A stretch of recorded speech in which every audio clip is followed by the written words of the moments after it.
السلام عليكم ورحمة الله وبركاته.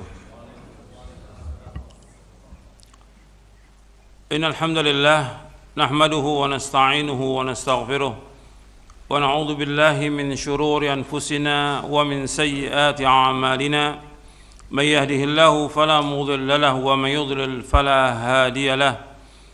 أشهد أن لا إله إلا الله وحده لا شريك له وأشهد أن محمدًا عبده ورسوله.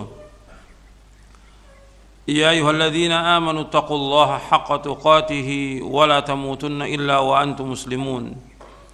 يا أيها الناس اتقوا ربكم الذي خلقكم من نفس واحدة وخلق منها زوجها وبث منهما رجالا كثيرا ونساء واتقوا الله الذي تساءلون به والأرحام إن الله كان عليكم رقيبا.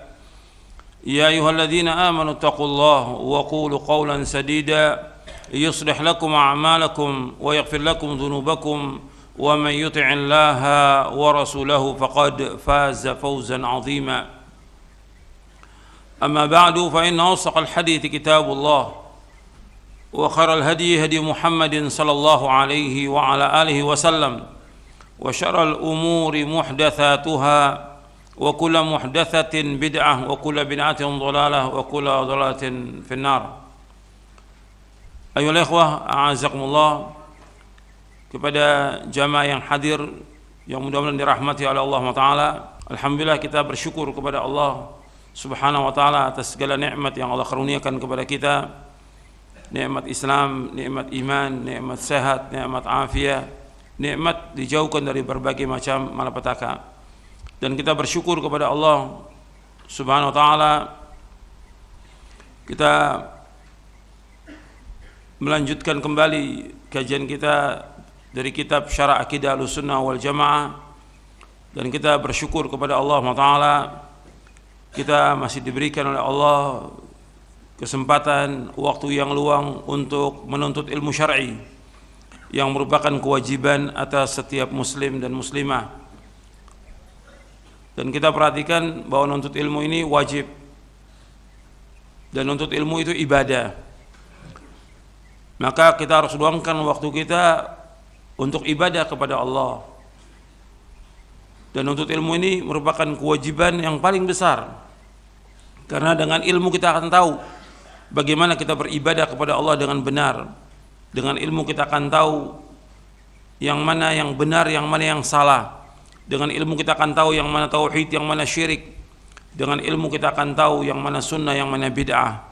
Dengan ilmu kita akan tahu yang mana hak, yang mana batil. Dengan ilmu kita akan tahu yang mana amal-amal taat dan yang mana yang maksiat. Dan masih banyak yang lain lagi. Makanya kita betul-betul harus luangkan waktu kita untuk menuntut ilmu syar'i agar kita paham tentang agama ini. Karena sayangnya banyak kaum muslimin tidak memperhatikan tentang ilmu. Dan ilmu ini dipuji oleh Allah dalam Al-Quran dan dipuji oleh Rasulullah sallallahu alaihi wasallam. Dan Allah menyuruh kepada Nabi Muhammad sallallahu alaihi wasallam, wa qul rabbi zidni ilma. Katakanlah, ya Allah, tambahkanlah aku ilmu. Allah menyuruh Nabi Muhammad sallallahu alaihi wasallam untuk minta tambahan ilmu, bukan minta tambahan harta. Allah menyuruh Nabi Muhammad sallallahu alaihi wasallam untuk minta tambahan ilmu, bukan tambahan harta. Allah sebutkan dalam surah Thaha surah 20 ayat 114, wa qul rabbi zidni ilma. Ya Allah, tambahkanlah aku ilmu. Dan ini yang kita minta setiap hari. Setiap pagi setelah selesai salat subuh kita berdoa, Allahumma inni as'aluka ilman nafi'a wa rizqan thayyiba wa amalan mutaqabbala. Ya Allah, aku mohon kepada Engkau ilmu yang bermanfaat, rezeki yang halal, dan amal yang terima. Jadi ilmu yang dimaksud ilmu syar'i, yang dimaksud ilmu syar'i yang dikaji dari Quran dan Sunnah ala fahmi salaf. Dan ini wajib. Artinya kita betul-betul harus luangkan waktu kita untuk menuntut ilmu. Jangan kita korbankan demi kerja, usaha, dagang. Itu wajib. Kerja, usaha, dagang wajib. Nuntut ilmu wajib. Tapi ingat bahwa nuntut ilmu ini harus terus, dan betul-betul kita fokuskan waktu kita, luangkan sehingga kita mendapatkan ilmu yang bermanfaat. Dan Allah mengangkat derajat orang yang berilmu, artinya menuntut ilmu syar'i. Yarfa'illahu alladhina amanu minkum walladhina utul ilma darajat. Allah mengangkat orang-orang beriman di antara kalian dan orang berilmu berapa derajat? Dalam surah Al-Mujadilah ayat 11. Jadi Allah SWT menyeru kita untuk thalabul ilmi, dan orang yang menuntut ilmu ini akan diangkat derajatnya oleh Allah Ta'ala. Dan Allah akan mengangkat manusia dengan Quran, dengan sunnah, kalau mereka pelajari Quran dan sunnah dengan benar, dengan pemahaman yang benar, dan mereka mengamalkannya.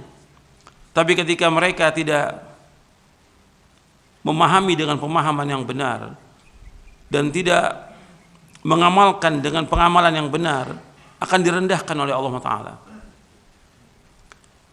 Dari sahabat Umar bin Khattab radhiyallahu an, qala Rasulullah sallallahu alaihi wasallam, innallaha yarfa'u bihadzal kitabi aqwaman wa yadh'u bi akharin.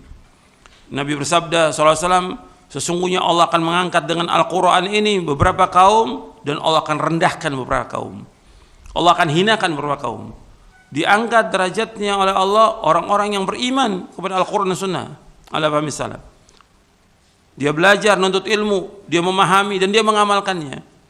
Tapi Allah rendahkan bagi orang-orang yang tidak memahami dengan pemahaman yang benar dan tidak mengamalkannya. Maka kita harus betul-betul sungguh-sungguh dalam thalabul ilmi. Yang pertama yang kita perhatikan, kita harus ikhlas karena Allah Ta'ala dalam thalabul ilmi. Tanpa keikhlasan nggak akan dapat ilmu selama-lamanya. Yang kedua, harus ada kesungguhan dalam thalabul ilmi. Nggak bisa kita main-main. Nggak bisa ilmu dipakai untuk main-main. Ilmu ini harus ada kesungguhan, keseriusan. Karena yang paling bermanfaat ilmu. Yang paling utama dari semuanya ilmu. Setelah amal-amal yang wajib, yang paling utama dari semuanya ilmu. Dan itu disebutkan oleh para ulama salaf tentang keutamaan ilmu. Bahkan kata Imam Ibnul Jauzi bahwa ilmu itu al-aslul akbar. Pokok yang paling besar adalah ilmu. Kembali kepada ilmu semuanya.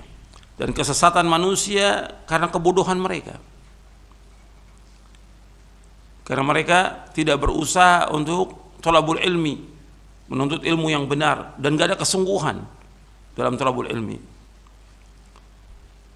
Kemudian sungguh-sungguh ini disebutkan oleh Rasulullah SAW, ihris ala ma yanfa'uka wasta'in billah wala ta'jaz. Hendaklah kamu berkemauan keras kepada yang bermanfaat bagi kamu, minta tolong kepada Allah, jangan lemah. Hadis ini sahih riwayat Muslim. Disuruh kita bersungguh-sungguh kepada yang bermanfaat. Nuntut ilmu bermanfaat. Yang paling manfaat nuntut ilmu. Maka harus sungguh-sungguh. Minta tolong kepada Allah, jangan lemah. Enggak ada dalam thalabul ilmu itu malas, lemah, ngantuk dan segala macam. Harus sungguh-sungguh thalabul ilmi. Enggak bisa bermain-main. Dan enggak bisa ilmu dipakai untuk main-main. Kemudian yang ketiga, dalam thalabul ilmi harus ada berusaha untuk memahami. Pemahaman ini penting, karena banyak orang menuntut ilmu tapi dia nggak paham. Maka di dalam Sahih Bukhari disebutkan di Kitabul Ilmi, al-ilmu al-fahmu. Di Sahih Bukhari di Kitabul Ilmi disebutkan tentang al-ilmu al-fahmu. Ilmu itu paham, bukan sekedar menuntut ilmu, tapi kita paham dengan pemahaman yang benar. Sebab Nabi bersabda sallallahu alaihi wasallam dalam hadis yang sahih yang diriwayatkan oleh Imam Bukhari dan Muslim dari sahabat Muawiyah bin Abi Sufyan radhiyallahu anhuma, man yuridillahu bi khairan yufaqihu fid din. Barang siapa yang dikehendaki Allah kebaikan padanya, akan diberikan pemahaman tentang agama. Barang siapa yang dikehendaki Allah kebaikan pada orang itu, maka Allah berikan dia pemahaman tentang agama. Kebalikannya, kalau Allah nggak kehendaki dia kebaikan, nggak diberikan pemahaman dia tentang agama. Maka pemahaman tentang agama ini penting dalam kita beragama ini. Pemahaman yang benar. Maka dikatakan oleh Al-Imam Ibnul Qayyim Al-Jauziyah dalam kitabnya I'lamul Muwaqqi'in, kata beliau bahwa tonggak agama ini ditegakkan di atas dua. Tonggak agama ditegakkan di atas dua. Yang pertama husnul qasdi, yang kedua sihhatul fahmi. Bahwa tonggak agama ditegakkan di atas dua. Yang pertama husnul qasdi, yang kedua sihhatul fahm. Yang pertama niatnya harus ikhlas karena Allah, niatnya harus baik, niatnya harus benar, niatnya harus ikhlas karena Allah. Yang kedua pemahamannya benar. Ini dibawakan di awal-awal di dalam kitabnya I'lamul Muwaqqi'in an Rabbil Alamin. Jadi harus paham kita tentang agama ini, betul harus paham. Makanya ada kesungguhan dan kita betul harus paham. Makanya untuk bisa paham kita harus mencatat, bawa bukunya, bawa kitabnya, nggak bisa sambilan. Perhatikan ini. Baik yang hadir tempat ini maupun yang dengar melalui radio atau juga TV, duduk dengarkan baik-baik. Nggak bisa sambilan untuk ilmu ini. Antum buka bukunya, antum bawa catatan, antum catat. Ketika disebutkan ayat, antum buka ayatnya. Antum niatkan untuk thalabul ilmi sehingga antum dapat ilmu yang bermanfaat. Itu yang kita minta. Kemudian yang keempat, kita berusaha untuk mengamalkannya. Sebab ini ilmu untuk diamalkan. Tanpa amal nggak ada artinya. Makanya orang yang paling miskin, kata Ibnu Jauzi, adalah orang yang menuntut ilmu sekian lama menuntut ilmu, tapi dia tidak mengamalkan. Dan ilmu itu akan menjadi bencana bagi nanti di hari kiamat. Ilmunya banyak tapi dia tidak mengamalkannya. Ikhwan fillah, azakumullah. Sekarang kita akan lanjutkan kajian kita dari kitab Syarh Aqidah Ahlussunnah wal Jamaah. Kita masuk poin yang ketujuh. Yang keenam sudah, dan muqaddimahnya juga panjang, saya bawakan dalam muqaddimah tentang tauhid asma wa sifat. Di poin yang keenam nanti bisa buka lagi catatan antum di Roja, antum bisa dengarkan ulang lagi. Karena panjang saya sebutkan tentang muqaddimah tauhid asma wa sifat. Karena pembahasan yang penting yang dibahas oleh para ulama. Karena kita sudah bahas tauhid ada tiga, tauhid ar-rububiyah, tauhid al-uluhiyah, dan tauhidul asma wa sifat. Tauhid rububiyah sudah kita bahas. Tauhid uluhiyah juga sudah kita bahas. Kemudian tauhid asma wa sifat saya sudah kasih muqaddimahnya panjang tentang tauhid asma wa sifat. Yang terakhir di bab yang di poin yang keenam saya bawakan penjelasan Al-Imam Ibnu Qayyim dalam kitab beragama ini. Yang pokok adalah kita membenarkan apa yang datang dari Al-Quran dan Sunnah, kemudian melaksanakan perintah. Antum lihat catatan antum penjelasan Al-Imam Ibnu Qayyim ketika saya membahas tauhid asma wa sifat, poin yang keenam dari buku Syarh Aqidah Ahlussunnah wal Jamaah. Saya bawakan terakhir penjelasan Al-Imam Ibnu Qayyim rahimahullah. Kalau kita ingin mendapatkan petunjuk dari Allah SWT, maka yang pertama kita membenarkan berita yang datang dari Al-Quran dan Sunnah. Yang kedua, melaksanakan perintah Allah SWT. Dan ini pokok merupakan berputarnya iman. Tasdiqul khabar wa ta'atul amr. Tasdiqul khabar wa ta'atul amr. Membenarkan berita dan mentaati perintah. Saya ambil dari kitab beliau rahimahullah, itu kitabnya Ibnu Qayyim, Miftah dari Sa'adah, di juz yang pertama.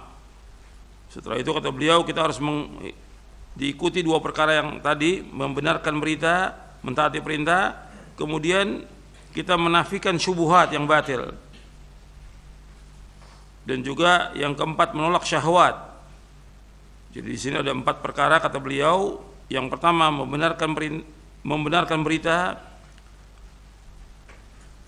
Yang kedua yaitu kita mentaati perintah. Yang ketiga yaitu kita menolak syubhat. Dan yang keempat kita bersungguh-sungguh untuk menolak syahwat yang menghalangi antara seorang hamba dengan kesempurnaan ketaatan dia kepada Allah Subhanahu wa taala. Dan syubhat dan syahwat ini merupakan pokok kerusakan seorang hamba dan celakanya seorang hamba di dunia maupun di akhirat. Sebagaimana membenarkan berita, mentaati perintah merupakan pokok kebahagiaan seorang hamba di dunia dan di akhirat. Ini yang terakhir kita bahas. Sekarang kita masuk poin yang ketujuh. Yang ketujuh tentang kaidah tentang sifat-sifat Allah Azza wa Jalla menurut ahlu sunnah. Kaidah tentang sifat-sifat Allah Azza wa Jalla menurut ahlu sunnah. Sifat-sifat yang disebutkan Allah tentang dirinya ada dua macam, sifat tsubutiyah dan sifat salbiyah. Yang pertama sifat tsubutiyah. Sifat tsubutiyah adalah setiap sifat yang ditetapkan Allah Subhanahu wa ta'ala bagi dirinya dalam Al-Quran atau melalui sabda Rasulullah SAW. Semua sifat-sifat ini sifat kesempurnaan serta tidak menunjukkan sama sekali adanya sifat tercela dan kekurangan. Contohnya hayat artinya hidup, al-ilmu artinya mengetahui, al-qudrah berkuasa, al-istiwa bersemayam di atas arsy, an-nuzul turun ke langit terendah, wajah, yad tangan dan lainnya. Sifat-sifat Allah Subhanahu wa ta'ala tersebut wajib tetapkan benar-benar sebagai milik Allah sesuai dengan keagungan dan kemuliaannya berdasarkan dalil naqli dan akli. Naqli artinya Al-Quran Sunnah, akli yaitu dalil akal. Dasarnya tentang kita wajib menetapkan sifat Allah secara hakikat menurut yang sesuai dengan kemuliaan dan keagungan Allah Subhanahu wa ta'ala, yaitu Allah berfirman dalam surah An-Nisa, surah yang keempat ayat 136. Allah berfirman, ya ayyuhalladzina amanu aminu billahi wa rasulihi wal kitabil ladzi nazzala rasulul kitabil ladzi anzala min qabl wa may yakfur billahi wa malaikatihi wa kutubihi wa rusulihi wal yawmil akhir faqad dhalla dhalalan ba'ida. Dasarnya dalilnya surah An-Nisa ayat 136. Ya ayyuhalladzina amanu, wahai orang-orang beriman, aminu berimanlah, billahi kepada Allah, wa rasulihi kepada rasulnya, wal kitabil ladzi nazzala rasul dan kitab yaitu Al-Qur'an yang Allah turunkan kepada rasulnya, wal kitabil ladzi anzala min qabl dan kitab yang Allah turunkan sebelumnya. Wa may yakfur billahi wa malaikatihi dan barang siapa yang kufur kepada Allah dan malaikatnya, wa kutubihi dan kitab-kitabnya, wa rusulihi dan rasul-rasulnya, wal yaumil akhir dan kepada hari akhir, faqad dhalla dhalalan ba'ida, maka sungguh dia telah sesat dengan kesesatan yang jauh. Di sini kalimat iman kepada Allah. Wahai orang beriman, imanlah kepada Allah. Iman kepada Allah berarti mengimani tentang rububiyahnya Allah. Iman kepada Allah mengimani tentang uluhiyahnya Allah. Iman kepada Allah mengimani iman kepada asma wa sifat. Jadi mengimani sifat-sifat Allah. Juga iman kepada kitab yang Allah turunkan kepada Rasulnya. Iman kepada kitab yang Allah turunkan kepada Rasulnya. Dan untuk kitab yang diturunkan kepada Rasulnya yaitu Al-Quran, Allah sebutkan alladzi nazzala ala rasuli, yang Allah turunkan dengan berangsur-angsur. Al-Quran diturunkan berangsur-angsur, kalimat nazzala. Tapi untuk kitab sebelumnya Allah sebutkan anzala min qabl, Allah turunkan sekaligus kalau kitab-kitab sebelumnya. Tapi kalau Al-Quran diturunkan berangsur-angsur, supaya apa? Liyutsabbita bi fuadak, supaya engkau tambah kuat hatimu dengan diturunkannya Al-Quran ini. Allah sebutkan dalam surah Al-Furqan. Dan iman kepada kitab yang Allah turunkan kepada Rasulnya mengandung iman kepada setiap apa yang datang dari sifat-sifat Allah. Artinya apa yang diturunkan oleh Allah dalam Al-Quran dari sifat-sifatnya, dan juga Nabi Muhammad SAW, mengimani Nabi Muhammad SAW berarti mengimani setiap apa yang beliau kabarkan. Karena kita beriman kepada Rasulullah SAW berarti mengimani tentang beliau diutus oleh Allah dengan benar. Kita wajib membenarkan apa yang beliau sampaikan, kita wajib mentaati beliau, kita wajib menjauhkan apa yang beliau larang, dan kita wajib beribadah menurut apa yang beliau syariatkan. Itu beriman kepada Rasulullah sallallahu alaihi wasallam. Kemudian dalil yang lain bahwasanya secara akal Allah SWT yang paling tahu tentang dirinya. Allah yang paling tahu. Yang kedua yang paling tahu adalah nabinya yang diberitahu oleh Allah SWT. Makanya ketika disebutkan tentang sifat-sifat Allah, kita wajib untuk menetapkannya. Enggak boleh kita menolak dengan akal kita atau dengan yang lainnya. Karena yang paling benar perkataan Allah. Wa man asdaqu minallahi qila wa man asdaqu minallahi haditha. Enggak ada yang perkataan yang paling benar kecuali perkataan Allah Subhanahu wa taala. Jadi kita wajib mengimani sifat-sifat yang Allah tetapkan. Namanya sifat tsubutiyah. Sifat yang Allah tetapkan kita wajib mengimaninya. Dan juga nanti sifat yang Allah nafikan dari dirinya kita wajib menafikan. Dan kaidah sudah kita bahas, perhatikan, jangan kita tinggalkan poin yang sebelumnya, ya. Poin sebelumnya yang sudah kita bahas dari poin yang ke-6, karena ini lanjutan yang ke-7 ini. Jadi ketika membahas yang ke-7 ini, antum jangan lupa pembahasan yang ke-6.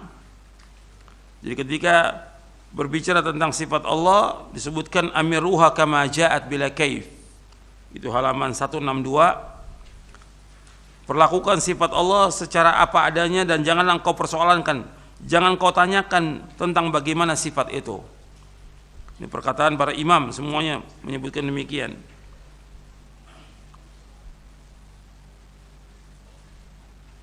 Kemudian disebutkan lagi oleh Syekhul Islam Ibnu Taimiyah rahimahullah bahwa manhaj salaf dan para imam Ahlus Sunnah mengimani tauhid asma wa sifat dengan menetapkan apa yang Allah tetapkan atas dirinya dan telah ditetapkan oleh Rasulnya SAW baginya tanpa tahrif, tanpa ta'til, tanpa takyif, tanpa tamthil.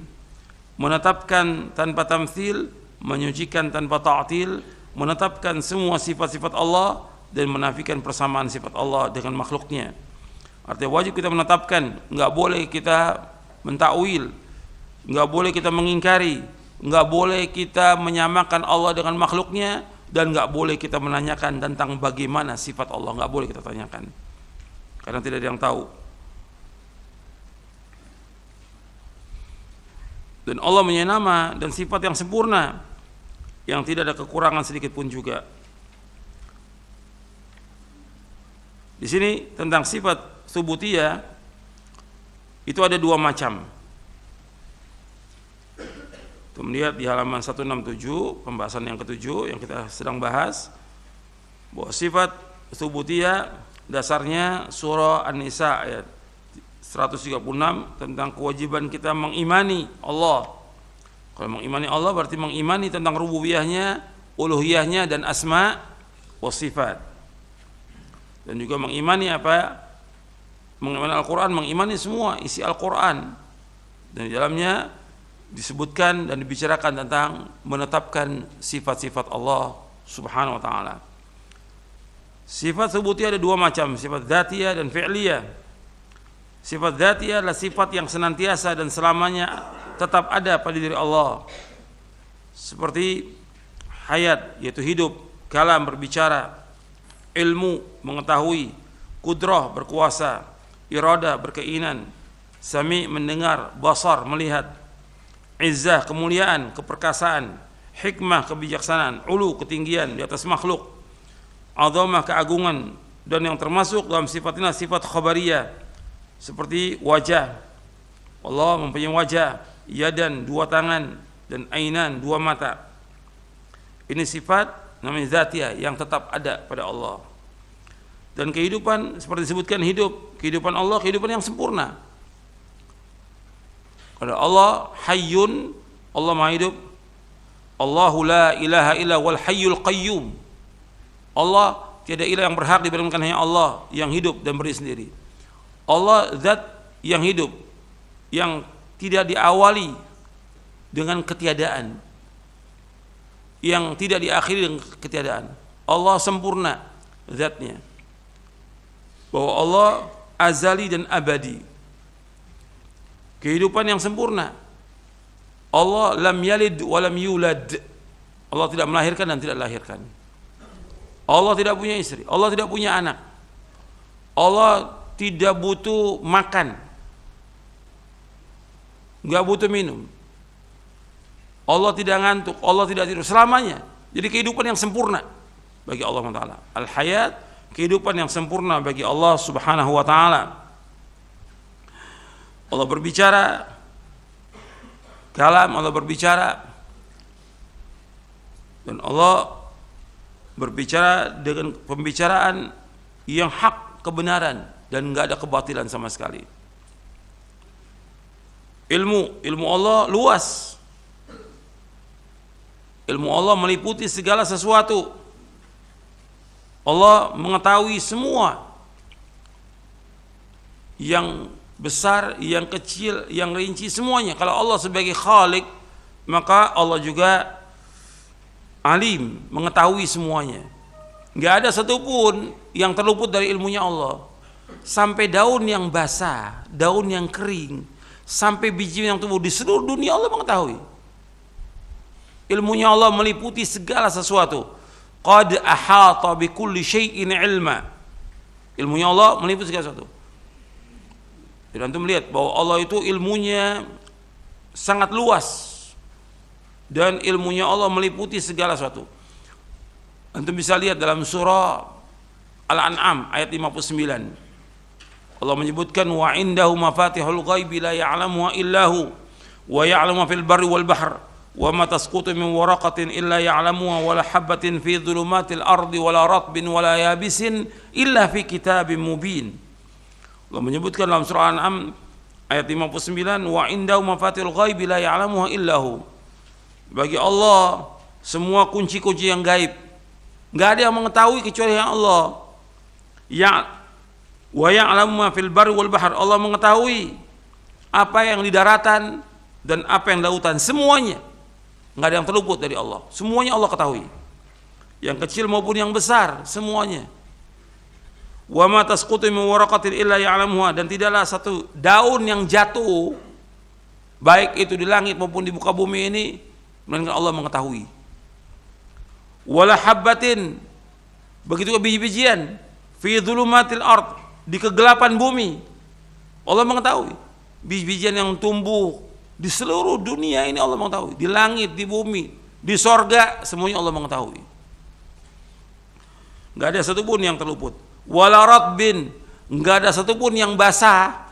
Wala yabisin, tidak ada satupun yang kering. Illa fi kitabim mubin, melainkan semua tercatat di dalam kitab yang nyata. Artinya Allah mengetahui semuanya.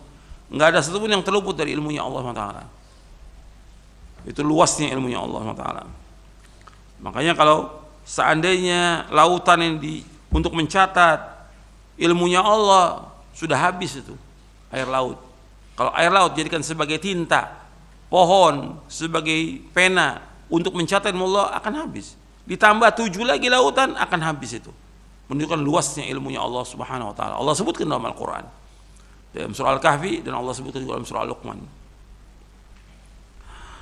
Kemudian qudrah, kekuasaan Allah, kekuasaan yang mutlak.